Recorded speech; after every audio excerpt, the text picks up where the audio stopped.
Haddatsani Umaru benu Hafsin. Haddatsani berceritani padaku Umar sopo abi bapakku. Bapaknya Umar berarti Hafs. Haddatsana al-A'masu. Nah, A'mas di sini namanya adalah Sulaiman bin Mihron. A'mas itu Sulaiman bin Mihron. Qala berkata sopo A'mas. Haddatsani Ibrahim At-Taimi anil Harisi bin Suwaid. Qala berkata sopo Abdullah. Qala bersabda sopo an-nabiyyu Nabi sallallahu alaihi wasallam.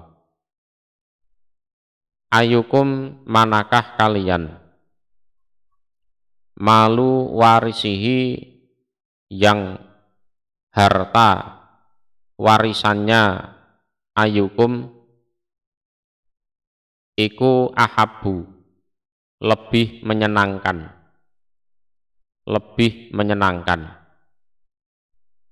ilaihi pada ayukum min malihi daripada hartanya ayukum, artinya hartanya sendiri. Siapa di antara kalian yang harta warisannya lebih dia senangi daripada hartanya sendiri.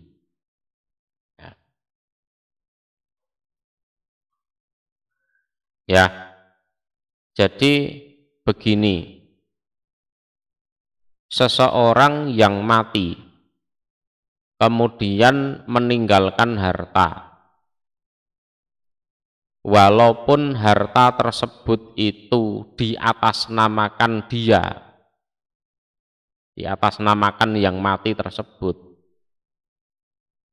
hakikinya harta tersebut itu adalah milik yang hidup, yaitu ahli warisnya. Kan begitu. Jadi orang mati meninggalkan harta. Lah harta itu walaupun atas nama dia, itu adalah milik yang hidup, milik ahli warisnya dia. Ya. Karena mau tidak mau harta itu akan berpindah ke pemilikan karena dia sudah mati. Nah, pada saat dia sudah mati, dia tidak bisa menikmati harta yang dia punya. Nah, yang menikmati adalah yang hidup, yaitu ahli warisnya. Ini supaya dipahami. Jadi nama kita itu hanya dipakai oleh dipakai untuk harta yang sebenarnya nanti akan dinikmati oleh ahli waris kita. Itu. Jadi maka di sini tertulis annalladzi yakhlufuhu al-insanu minal mal. Jadi apapun yang ditinggalkan oleh manusia yang terdiri dari harta. Wa in kana huwa fil hal mansuban ilaihi, walaupun harta itu diatasnamakan dia mansuban ilaihi, fa innahu bi'tibarin tiqolihi ila warisihi yakunu mansuban lil waris. Berhubung dia mati, akan terjadi perpindahan kepemilikan dari dia ke ahli warisnya, sehingga harta itu menjadi milik ahli waris. Fanis batuhu lil malik fi hayatihi hakikotan. Ya. Jadi harta itu memang dinisbatkan ke pemiliknya pada saat pemiliknya masih hidup. Kalau pemiliknya sudah mati, maka harta itu dinisbatkan ke ahli warisnya, karena ahli warisnya masih hidup. Nah, Nabi mengatakan ayyukum malu warisihi ahabbu ilaihi min malih. Itu gini, harta yang kamu miliki dan tidak kamu habiskan, terus kamu keduluan mati, itu hakikinya bukan hartamu. Harta yang kamu tabung, kamu investasikan, ya itu hakikinya setelah kamu mati, itu bukan hartamu. Nah, sehingga Nabi memberikan pilihan, mana di antara kalian yang harta milik ahli warisnya lebih dia senangi daripada hartanya sendiri. Lah, hartanya sendiri itu adalah harta yang sudah dia gunakan waktu dia masih hidup, itu hartanya sendiri. Kalau belum digunakan, itu hartanya ahli waris. Qalu berkata mereka, ya Rasulullah, wahai utusan Allah,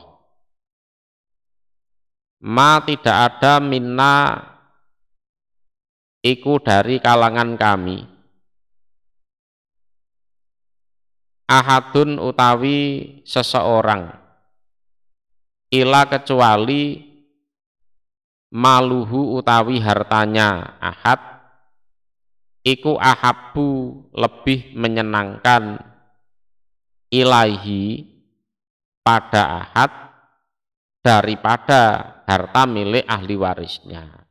Ya ndak ada di antara kami kecuali harta pribadinya, harta miliknya sendiri itu lebih menyenangkan bagi dia daripada harta milik ahli warisnya. Ndak ada Nabi.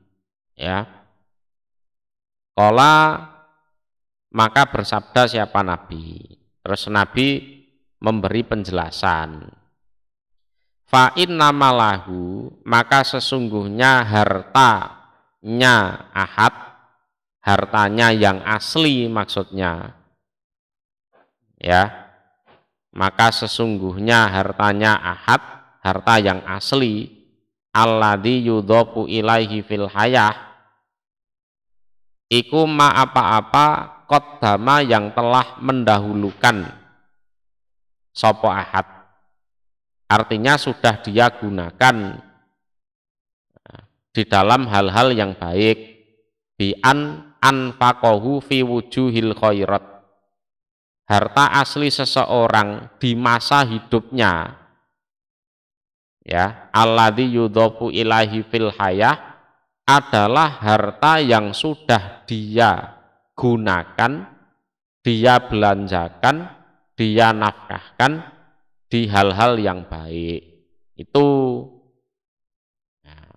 wa malu warisihi, dan utawi harta ahli warisnya ahad, iku ma apa-apa akhara yang menunda atau mengakhirkan sopo ahad. Lah adapun harta ahli waris itu adalah harta yang dia tunda, artinya tidak dia gunakan sampai dia mati. Jadi dia tidak menggunakan itu ba'da mautihi, sampai dia mati. Walan yunfikhu fi wujuhihi. Nah, dan dia belum menggunakan untuk keperluan dirinya, itu belum. Lah, hadis ini mengajak agar seseorang, jadi wafihi alhas ala takdimi ma yumkinu takdimuhu minal mal, ya, fi wujuhil miras wa an wa il kurubat liyantafi'a bihi fil akhirah. Jadi hadis ini mengajak agar seseorang itu segera menggunakan hartanya, ya, ya, yang mana kalau tidak digunakan itu adalah milik ahli waris,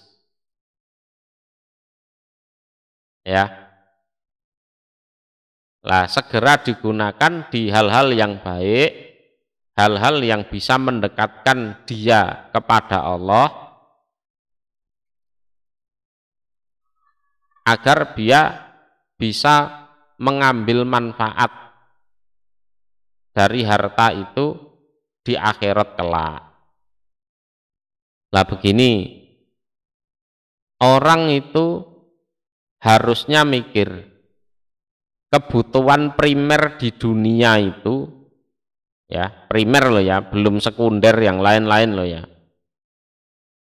Sandang, pangan, papan.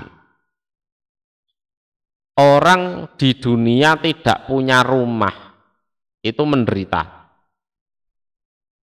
Menderita. Harus kos, harus kontrak, harus apa, itu menderita. Privasinya tidak terjaga, ya kan? Kalau misalnya satu rumah dihuni 3 atau 4 kakak kan gitu kan, ya. Kira-kira kita nanti di akhirat itu punya rumah apa enggak? Lah itu perlu dipikir. Orang kalau tidak berpakaian di dunia itu juga malunya minta ampun. Lah silahkan dipikir, aku besok di akhirat punya pakaian enggak ya? Terus kalau enggak makan di dunia lapar, wah itu juga menderita. Terus dia harusnya mikir, aku di akhirat nanti bisa makan enggak ya? Kan gitu. Kalau kira-kira kok belum, ya segera kita bikin rumah di akhirat, kita perbanyak makanan kelak di akhirat, kita kirim pakaian di akhirat nanti. Nah, dengan cara menggunakan harta yang ada di dunia itu, ya, sebelum mati. Yes, ndang gawe omah neng akhirat, ndang ngirim makanan ke akhirat sana, ya segera kirim pakaian ke akhirat sana, yang mana akan kita nikmati itu. Ya. Contohnya, kalau pengen punya rumah di akhirat ya bangun masjid. Nah, contohnya kan itu, man bana masjidan fid dunya banallahu lahu baitan fil jannah. Nah, contohnya gitu. Terus kalau pengen punya kebun kurma di surga, nah, baca la haula wala quwata illa billah, nah, kan gitu.